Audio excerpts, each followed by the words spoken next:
RS brothers లో ఆషాఢం KG sale మళ్ళీ మొదలైంది. మరెన్నో క్రేజీ ఆఫర్స్ ఖైదీ చేయండి ఆర్ఎస్ బ్రదర్స్.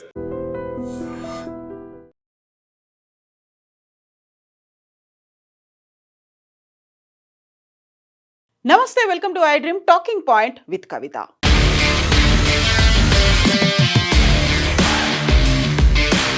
ఎయిర్ ఇండియా విమానం బోయింగ్ 787 డ్రీమ్ లైనర్ క్రాష్ తర్వాత ఏఐబి రిపోర్ట్ తన 15 పేజీల రిపోర్ట్ ఇచ్చిన తర్వాత రోజుకొక అంశం, రోజుకొక వార్త తెర మీదకి వస్తున్నాయి.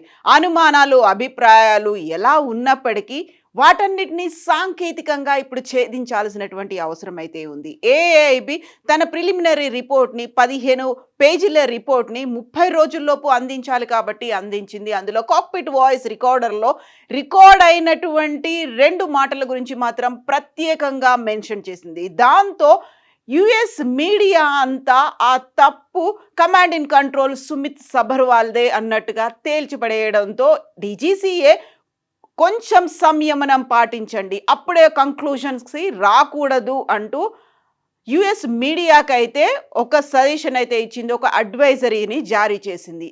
ఇప్పుడు అదే యుఎస్కి చెందినటువంటి ఏవియేషన్ ఎక్స్పర్ట్ మేరీ షియావో చేస్తున్నటువంటి ఒక వాదన మాత్రం అది సమంజసంగానే అనిపిస్తోంది. నిజంగానే కాక్పిట్ వాయిస్ రికార్డుకి సంబంధించి కేవలం 2 మాటల్నే ఎందుకు రిలీజ్ చేశారు? అక్కడ ఉన్నటువంటి సౌండ్లు కావచ్చు, వాయిస్లు కావచ్చు, ఓవరాల్గా 30 సెకండ్స్ పాటు ఏం జరిగింది అనేది ఎందుకు రికార్డ్ అవ్వలేదు అనే దాంతో పాటుగా మేరీ షియావో చేసినటువంటి ఒక కీలకమైనటువంటి వాదన, ఎట్ ద సేమ్ టైం ఇప్పుడు తెర మీదకి వస్తున్నటువంటి ఇంకొక అంశం, అది కూడా బోయింగ్ 787కి సంబంధించినటువంటి ఇంజన్ ఫెయిల్యూర్ల అంశం. 2 ఇంజన్లు ఫెయిల్ అవ్వడానికి ప్రధానమైనటువంటి కారణం అక్కడున్నటువంటి కమాండ్ ఇన్ కంట్రోల్ లేకపోతే first flight officer, pilot, co pilot వీళ్ళిద్దరి మధ్యలో జరిగినటువంటి సంభాషణ మాత్రమేనా?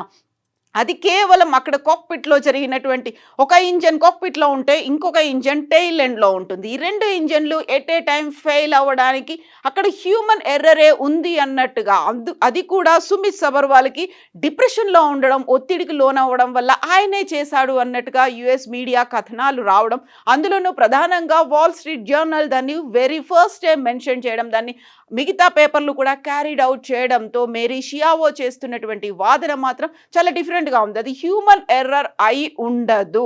దానికి ప్రధానంగా ఇప్పుడు చెక్ చేసి చూడాల్సినటువంటి ఇంకొక అంశం కూడా ఉంది, థ్రస్ట్ కంట్రోల్కి సంబంధించి. అది మాల్ ఫంక్షన్ కూడా అయి ఉంటుంది, దాన్ని ఎందుకు చెక్ చేయలేకపోయారు అని. దానికి తను చెప్తున్నటువంటి ఎగ్జాంపుల్ ఇక్కడ మనం చూస్తున్నటువంటి ఆల్ నిప్పన్ ఎయిర్లైన్స్, జపాన్కి చెందినటువంటి ఆల్ నిప్పన్ ఎయిర్లైన్స్లో 2019లో జరిగినటువంటి సేమ్ ఇదే 2 బోయింగ్కి సంబంధించి 2 ఇంజన్లు ఎట్ ఏ టైం ఫెయిల్ అయినటువంటి సంఘటనని తను ఇప్పుడు ఎగ్జాంపుల్గా చెప్తున్నారు. యాక్చువల్గా 2019లో జపాన్కి చెందినటువంటి ఎయిర్లైన్స్ ఆల్ నిప్పన్ ఎయిర్లైన్స్ ANAగా చెప్తూ ఉంటారు. 2019లో అదే డ్రీమ్ లైనర్ 787 డ్రీమ్ లైనర్లో జపాన్ నుంచి ఒసాకాకు వెళ్తున్నప్పుడు ఆల్రెడీ ఒసాకాకి రీచ్ అవుతున్న టైంలో మెషిన్స్ ఆటోమేటిక్గా ఆఫ్ అయిపోయాయి అనే విషయాన్ని, ల్యాండింగ్ పొజిషన్లోకి నేను వచ్చాను అనేటువంటి భావనతో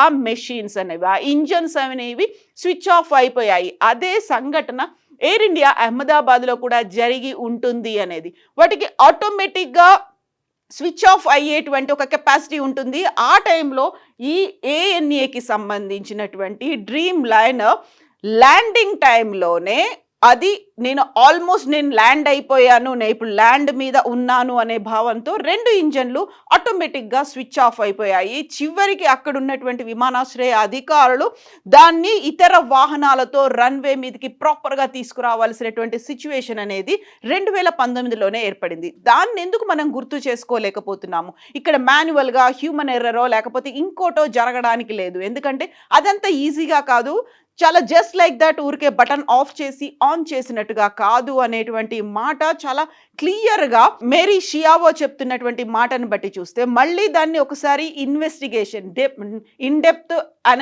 అనాలిసిస్ చేయాల్సినటువంటి అవసరం అయితే ఉంది అనేటువంటి వాదన వినిపిస్తోంది. సో అప్పుడు 2019లో జపాన్ టోకియో నుంచి ఒసాకాకు వెళ్తున్నటువంటి విమానంలో 119 మంది ఓవరాల్గా ఇటు ప్రయాణికులతో పాటుగా సిబ్బంది కూడా ఉన్నారు. 108 మంది ప్రయాణికులు, ఆ తర్వాత 9 మంది సిబ్బంది, 118 మందికి ఎలాంటి హామ్ జరగకుండా ఇంజురీస్ లేకుండానే ల్యాండ్ అయ్యారు. దీనికి కారణం 2 ఇంజన్లు ఫెయిల్ అయిపోవడం అనేది. ఆ 2 ఇంజన్లు కూడా ఆఫ్ సిచ్యువేషన్లోకి వచ్చాయి, రన్ ఆఫ్ మోడ్లో ఉన్నాయి. నేను ల్యాండ్ అయిపోయాను అనేటువంటి భావన అక్కడ వచ్చింది కాబట్టి అది జరిగింది అని, ఆ దిశగా మనం ఆలోచించాల్సినటువంటి అవసరం ఉంది అని అదే యుఎస్కి చెందినటువంటి మేరీ షియావో చెప్తున్నారు. ఎట్ ద సేమ్ టైం ఇక్కడ ఇంకొక వాదన కూడా వినిపిస్తుంది. కాక్పిట్లో కేవలం వాయిస్ రికార్డర్లు మాత్రమే ఎందుకున్నాయి, వీడియో రికార్డర్లని ఎందుకు పెట్టలేదు అనే వాదన ఇప్పుడు సరికొత్తగా వస్తోంది. డీజీసీఏతో పాటుగా మిగతా ఎయిర్లైన్స్ కూడా ఆ దిశగా ఆలోచనలు అనేవి మొదలుపెట్టాయి. ఇక్కడ కాక్పిట్ వాయిస్ రికార్డర్ అనేది ఉంది, అక్కడ ఏం మాట్లాడుకున్నారో అనేది తెలిసినప్పటికీ ఆ 30 సెకండ్స్లో ఏం జరిగింది అనేది మొత్తంగా వివరాలు అయితే అందించలేదు. అదే కనుక వీడియో పొజిషన్ అనేది ఉంటే, వీడియోను కనుక అక్కడ పెట్టి ఉంటే ఆ వీడియో కూడా బయటకు వచ్చేది కదా, ఏం జరిగింది అనేది తెలిసేది కదా. టెక్నికల్గా ఏదో స్నాక్ జరిగింది, టెక్నికల్ ఇష్యూస్ వచ్చాయి కాబట్టి అది ఆఫ్ అయిపోయింది. అంత ఈజీగా దాన్ని ఆఫ్ చేయలేరు. దాన్ని పుల్ చేసి పైకి పుల్ చేసిన తర్వాత మాత్రమే ఆ బటన్ని ఆన్ చేయాలి, లేకపోతే ఆఫ్ చేయాలి. అంటే దానికి సంబంధించి 3 రకాల సౌండ్స్ అనేది ఉంటాయి. ఫస్ట్ బటన్ని పైకి లాగిన తర్వాత వచ్చేటువంటి ఒక సౌండ్, దాన్ని పొజిషన్లోకి తీసుకోవడం, ఆన్ చేయడం అనేది. సో ఇవన్నీ చేయడం కూడా అలా ఫ్రాక్షన్ ఆఫ్ సెకండ్స్లో అంత ఈజీగా జరగదు అనేటువంటి మాట ఇప్పుడు ఏవియేషన్ ఎక్స్పర్ట్స్ చెప్తున్నారు.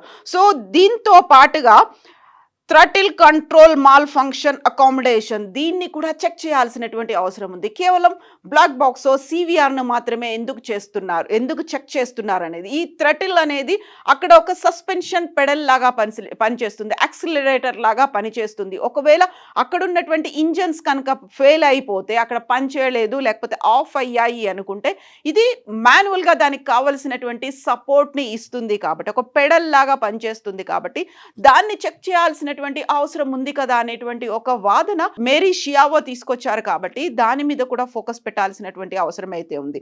ఫర్ నౌ ఇప్పటికైతే రోజుకు ఒక అంశం తెర మీదకి వస్తోంది కాబట్టి అక్కడ సివిఆర్లో వచ్చినటువంటి వాయిస్లు, విన్నటువంటి వాయిస్లు, పైలట్, కో పైలట్ మాత్రమే ఒకరు ఆఫ్ చేశారంటే లేదు నేను ఆఫ్ చేయలేదు అనే మాట, దాన్ని బేస్ చేసుకుని అక్కడ వాళ్ళు ఆన్ చేయలేదు, అది మాన్యువల్గా జరగలేదు కాబట్టి అది ఆన్లో ఉండాల్సింది ఆఫ్ అయిపోయింది. అది ఆఫ్ చేసావా అని అడిగారు, నేను చేయలేదు అన్నారు. అంటే అది మాన్యువల్గా వాళ్ళు చేసినటువంటి పని కాదు, అంటే ఇంకొక రూపంలో జరిగి ఉంటుంది కాబట్టి టీసీఎంఏను కూడా చెక్ చేయాల్సినటువంటి అవసరం ఉంది అనేది. ఇప్పటిదాకా ఆ దిశగా ఎందుకని ఆలోచించలేకపోయారు, దాని మీద ఎందుకు ఫోకస్ పెట్టలేకపోయారు. ఇప్పుడైతే సుమిత్ సబర్వాల్కి సంబంధించి అయితే తను చేసినటువంటి మిస్టేక్ వల్లే ఈ ప్రమాదం జరిగింది అనేది. యూజువల్గా ఇలా సూసైడ్ లేకపోతే మర్డర్ అనేటువంటి ప్లాన్ అనేది పైలట్స్కి ఉండకపోయి ఉండొచ్చు. ఇలాంటి ఇన్సిడెంట్ అది ఆల్రెడీ జపాన్లో జరిగింది కాబట్టి దాన్ని దృష్టిలో పెట్టుకోవాలి. ఎట్ ద సేమ్ టైం జపాన్లో అక్కడ ఒసాకాలో జరిగినటువంటిది కూడా 787 డ్రీమ్ లైనర్, అందులో ఉన్నటువంటి బటన్స్లోనే ఫెయిల్యూర్ అనేది ఉంది అనే మాట FAA దగ్గర నుంచి కూడా మెయిల్స్ అనేది వచ్చాయి 2018లోనే. దానికి సంబంధించి అడ్వైజర్స్ కూడా ఇచ్చినప్పటికీ ఫాలో అప్ చేయలేదు. ఎట్ ద సేమ్ టైం ఇప్పుడు యాక్సిడెంట్ జరిగినటువంటి ఈ ప్రమాదానికి కారణమైనటువంటి ఎయిర్ ఇండియా బోయింగ్ 787 డ్రీమ్ లైనర్లో కూడా బటన్స్ని 2019లో ఆ తర్వాత 2023లో చేసినప్పటికీ ఈ టీసీఎంని మాత్రం చెక్ చేయలేదు.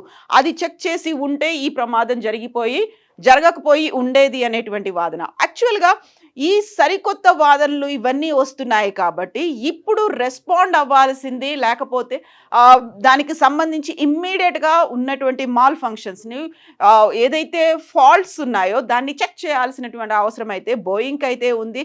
బోయింగ్, టాటా, ఎయిర్ ఇండియా మాత్రం ముందు దీనికి ఒక క్లీన్ చిట్ ఇచ్చారు, అది ఇంజన్ ఫెయిల్యూర్స్ వల్లే అయింది అనేది.